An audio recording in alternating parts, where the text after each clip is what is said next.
Welcome to Blue Talks.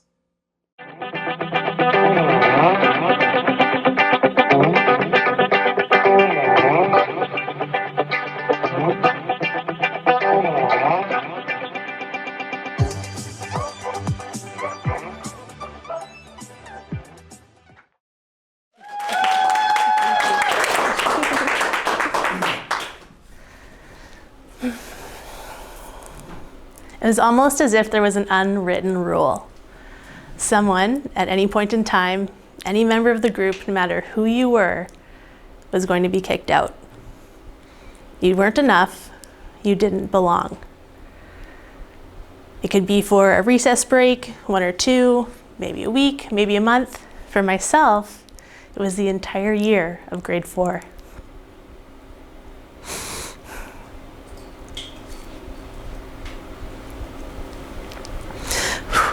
We were a group of 7 to 8 girls playing Spice Girls, most often at recess, but how could dare they only have 5 of them because there were more of us. So we came up with a whole bunch of different names.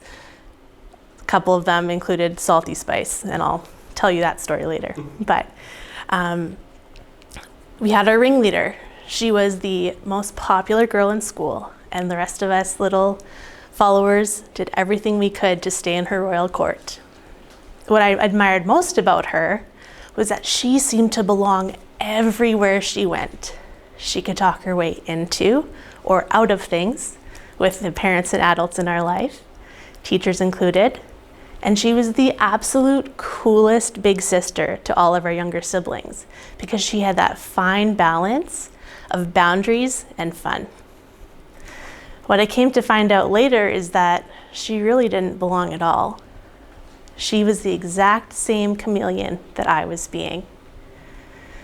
It seemed she just had a little more confidence. When we think about Einstein and how much of a outlier he is, one of my favorite quotes of his is, if you judge a fish by its ability to climb a tree, he was speaking about genius and he said it would be judged as stupid. But how many of us are judging ourselves for not being enough of something? My question is, are you even that thing at all? One of the things that I find with working with clients, different strokes for different folks, but really astrology is the one tool that I use with them that they find has the most resistance most often, which is fine. That's totally normal. But what I love about that tool is it's your divine blueprint of who you are at your essence.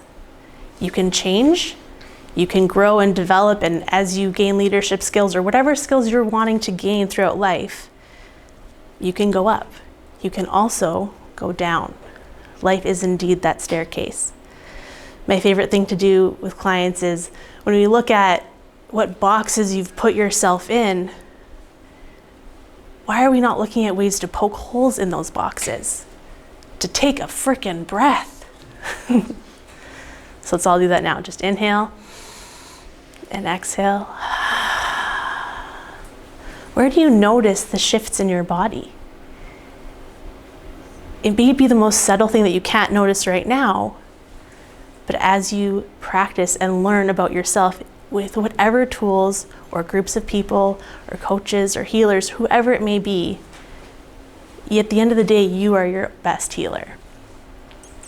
So when I think back to that grade 5 girl, so a year later, I wanted so badly to make sure that our seating plan was super specific, that I was close enough to those girls that had outcast me for a whole year just in case they had changed their minds, but I could not be in the middle of that group in case they hadn't changed their minds. So when we think about that was my story coming into that grade 5 year, what if I asked those girls today, what was their story going into that grade 5 year?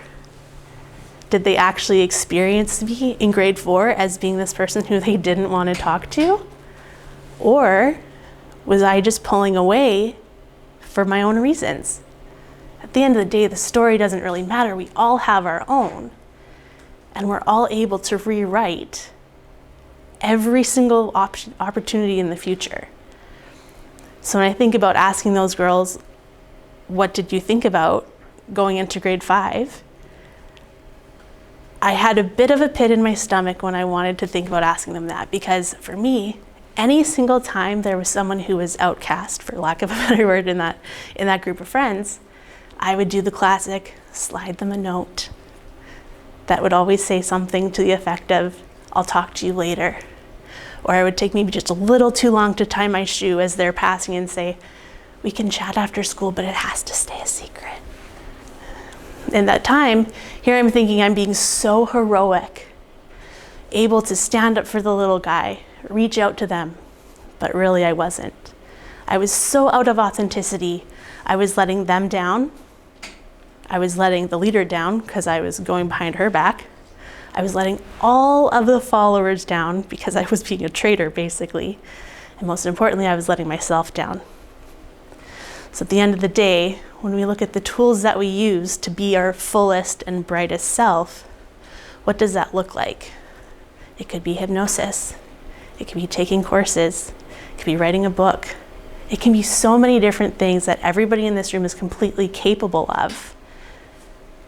It really doesn't matter. My mission for you is to take whatever box you are in and poke those holes in it. Get away from the labels, get away from whatever it may be that's holding you back. And maybe you're not ready to go completely outside of the box. Maybe you just need to crack a corner, or maybe you've got that long slit across the top that just lets a new air in. At the end of the day, really all you need to do is focus on what you need. Maslow's hierarchy of needs puts belonging right in the middle. So you've got your safety needs and you've got your physiological needs. But humans absolutely need to belong. The tricky thing about belonging is that you can't belong everywhere. Because if you belong everywhere, you actually belong nowhere. So when you think about bursting out of that box, know that you're not going to be for everybody, and that's okay. And where you find belonging is exactly where you're meant to be. So when I think about where I found belonging when we were playing Spice Girls, I would always choose Scary Spice, or I would choose our newly found Salty Spice. And the irony is not lost on me that one of the reasons that was my choice, I didn't know at the time, is because astrologically, I am a Scorpio moon. So I'm going to sass it up when I want to sass it up, and I'm going to be very emotional and very vulnerable when it serves me to. So it's always that flip end of the coin. What are you using where you belong to serve in your highest good? So with that being said, I want to thank you for your time, and I appreciate all of you.